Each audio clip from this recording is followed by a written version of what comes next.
Aviation company Indigo के महासंकट के लिए क्या डीजीसीए का नया नियम जिम्मेदार है? यह हम नहीं कह रहे, बल्कि यह सवाल पूरा देश पूछ रहा है। वजह यह है कि इस नियमावली के सख्ती से लागू होने के बाद से ही इंडिगो एयरलाइंस की फ्लाइट्स रद्द हो रही है और एयरपोर्ट्स पर हंगामा मचा हुआ है। इस संकट ने एविएशन इंडस्ट्री की कई खामियों को भी उजागर कर दिया है। अब सवाल ये भी है कि पायलट और क्रू मेंबर्स की कमी क्या हो सकती है। तो चलिए इस खबर में सब कुछ विस्तार से जानेंगे।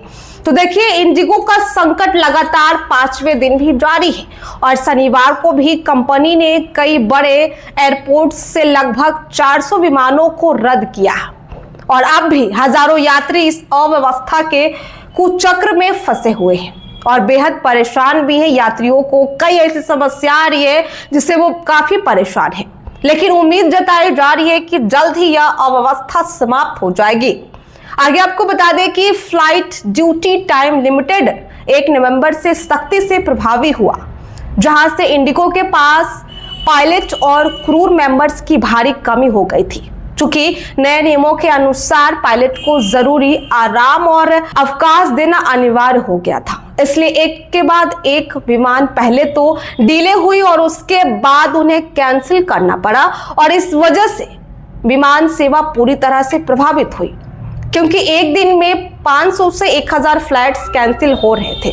इस अव्यवस्था की वजह से सरकार पर भारी दबाव था और अंततः दबाव में सरकार ने नए नियमावली को अभी वापस ले लिया है और अब स्थिति सामान्य होने के बाद ही उसे लागू करने का विचार किया जाएगा। और ऐसे में लगातार इंडिगो का क्राइसिस जब से शुरू हुआ है, खासकर सोशल मीडिया पर इस तरह की चर्चाएं चल रही है कि इंडिगो ने जानबूझकर यह अव्यवस्था फैलाई ताकि उसे डीजीसीए के नियमों का पालन करने में छूट मिल जाए। और इंडिगो कंपनी पर जो आरोप लगे हैं उसका फिलहाल कोई पुख्ता प्रमाण नहीं मिल पाया है, क्योंकि इस अव्यवस्था से कंपनी को भारी नुकसान हुआ है।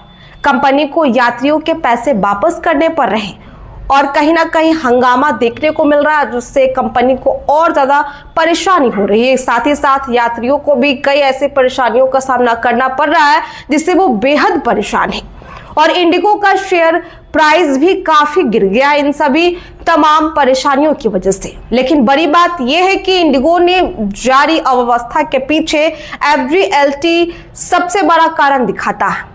अगर प्रभात खबर के अनुसार देखा जाए तो इंदिरा गांधी इंटरनेशनल एयरपोर्ट के अधिकारी ने बताया कि सबसे बड़ी वजह तो एफडीटीएल ही है। साथ ही A320 विमानों में सॉफ्टवेयर और हार्डवेयर अपडेट का काम भी अभी पूरा नहीं हुआ है। इसकी वजह से एयरलाइंस को भी गंभीर संकटों का सामना करना पड़ रहा है। हालांकि 6 दिसंबर को स्थिति काफी नियंत्रण में दिखी और उम्मीद है कि 10 से 15 दिसंबर तक स्थिति बिल्कुल सामान्य हो सकती है, लेकिन ये अनुमान लगाया जा रहा है। इंडिगो ने स्थिति सुधारने के लिए नई नियुक्ति शुरू कर दी है और दूसरे एयरलाइंस से कुछ पायलट डिटेंशन और अपने यहाँ नियुक्ति भी किए हैं ताकि स्थिति में जल्द से जल्द सुधार किया जाए। तो देखिए, इन सब इंडिगो परेशानी की वजह से लेकर यात्रियों और कंपनी दोनों को नुकसान हो रहा है। कहीं ना कहीं यात्रियों को इंतजार करना पड़ रहा है, किसी की नौकरी छूट रही है, किसी का जॉब छूट रहा है और ऐसे में बहुत ऐसी तमाम तरह की मुश्किलें आ रही यात्रियों को भी। और ऐसे में कंपनी की अगर बात कर ली जाए तो कंपनी को भी भारी नुकसान का सामना करना पड़ रहा है। एयरपोर्ट्स पर हंगामा देखने को मिल रहा है, यात्री परेशान है। फिलहाल इस वीडियो में इतना ही। ऐसे तमाम अपडेट्स के लिए हमारे साथ बने रहे। बहुत बहुत शुक्रिया।